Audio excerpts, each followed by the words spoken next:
дар асоси варақаи иҷро шумо ӯҳдадор ҳастед ки талаботи ҳуҷҷати иҷроро таъмин намоед. дар ҳолати иҷро накардани ҳуҷҷати иҷро нисбати шумо чораҳои қонунӣ андешта мешавад. бале, фаҳмидам. бинобар ин бо ин санад шинос шуда зери он имзо гузоред.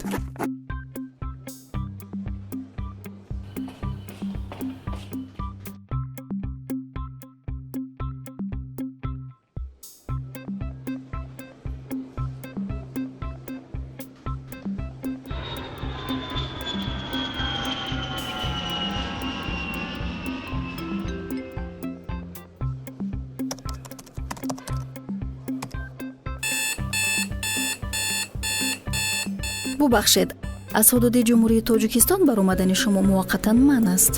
чӣ хел? Нафаҳмидам. барои чӣ? чунки номи шумо дар рӯйхати қарздорон аст.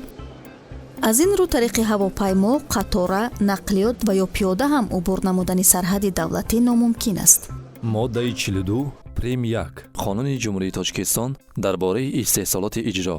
ҳангоми бесабаби узрнок аз ҷониби қарздор ба иҷро нарасонидани талаботи ҳуҷҷати иҷро ки дар асоси санади судӣ дода шудааст ва ё санади судӣ мебошад, иҷрочии мақомоти иҷро дар асоси аризаи ситонанда ва ё бо ташаббуси худ дар хусуси маҳдуд намудани баромада рафтани қарздор аз ҳудуди ҷумҳурии тоҷикистон қарор қабул менамояд. хоҳед ки ба хориҷи кишвар бемамоният сафар намоед, иҷрои талаботи ҳуҷҷати иҷроро фаромӯш накунед. хадамоти иҷрои назди ҳукумати ҷумҳурии тоҷикистон.